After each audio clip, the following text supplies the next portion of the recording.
Santo o encubridor, la polémica historia del Papa León XIV contada sin filtros.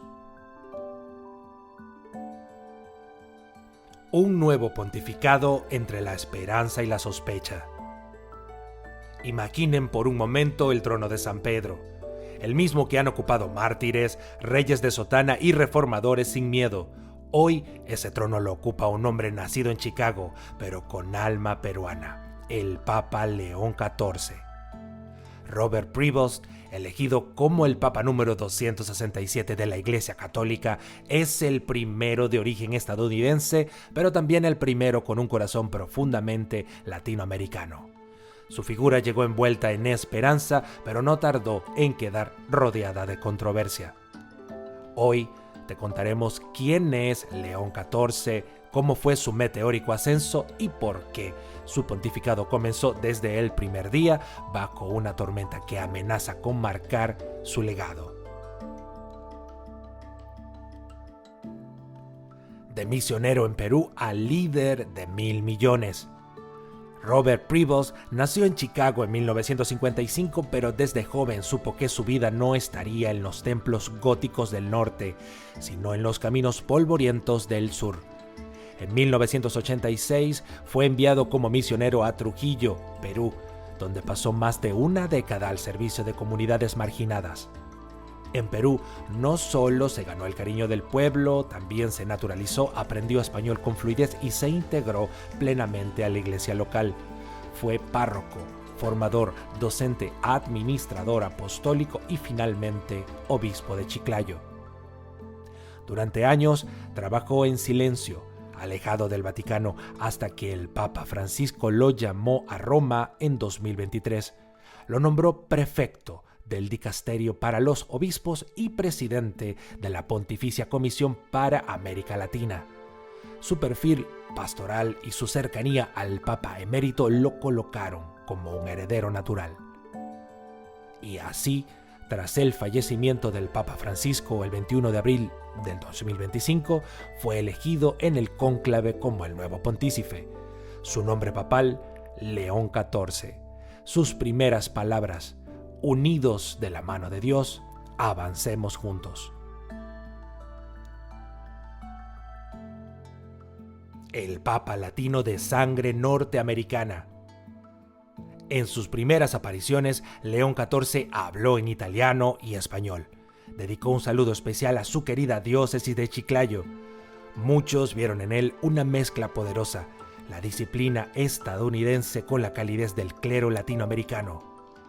Su biografía parecía impecable: matemático, teólogo, doctor en Derecho Canónico, conocedor del Vaticano y de los pueblos humildes.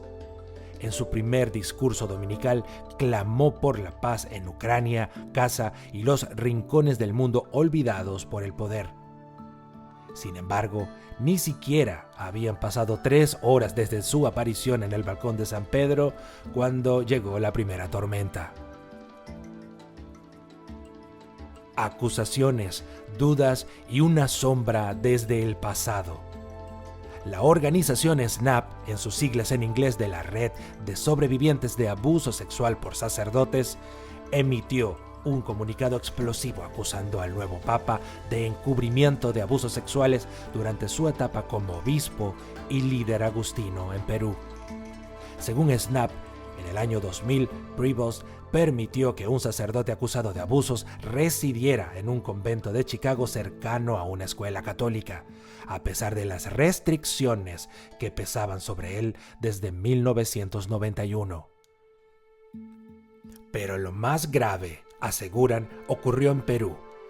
3 víctimas afirmaron que en 2022 el entonces obispo de Chiclayo ignoró denuncias formales de abuso. Alegan que Prevost no abrió investigaciones, envió documentación incompleta a Roma y permitió que el sacerdote acusado siguiera oficiando misa. Las imágenes difundidas por SNAP muestran al presbítero en el altar justo después de la denuncia. La presión aumentó cuando la organización pidió al nuevo Papa que, en sus primeros 100 días, cree una Comisión Global de la Verdad y establezca una norma de tolerancia cero universal en el derecho canónico. El mensaje era claro. Si León XIV quiere ser el Papa de la Reforma, debe demostrarlo con hechos y rápido. Voces en defensa y un legado en construcción. La diócesis de Chiclayo negó rotundamente las acusaciones y no solo ellos. Pedro Salinas, periodista peruano que destapó los crímenes del sodalicio de vida cristiana, calificó las denuncias como absolutamente falsas. Según Salinas, no existe sustento real en esas afirmaciones y su nombre nunca apareció en las investigaciones que yo mismo lideré. También, altos representantes de la Iglesia en América Latina han defendido al Papa León XIV, señalando que, si bien hay heridas abiertas, es injusto lanzar acusaciones sin pruebas sólidas. Pero la sombra ya está ahí. Desde el 25 de marzo, día en que se presentó la denuncia formal amparada en el decreto Vos Stylus Mundi, la credibilidad del nuevo pontífice está en juego. Ese documento, reformado en 2023, establece obligaciones claras para obispos en casos de abuso y exige transparencia total ante Roma. ¿Será León XIV capaz de dar una respuesta firme como exige el mundo moderno? ¿O su pontificado quedará marcado por la sospecha desde su primer amanecer en el Vaticano? León XIV, el Papa que camina en la cuerda floja. El ascenso de León XIV fue recibido como una continuidad de Francisco, una esperanza para los pobres y un puente entre continentes. Pero apenas iniciado su pontificado, las sombras del pasado lo persiguen. Entre la fe de millones y las denuncias de SNAP, entre el cariño del pueblo peruano y la presión internacional, León XIV camina sobre una delgada cuerda floja. Sus próximos pasos marcarán no solo su propio destino, sino el de una iglesia que sigue buscando redención. ¿Será este el Papa que dé el paso decisivo hacia la justicia total en la iglesia? ¿O terminará arrastrado por las mismas estructuras que prometió cambiar? Déjanos tu opinión en los comentarios y comparte este video.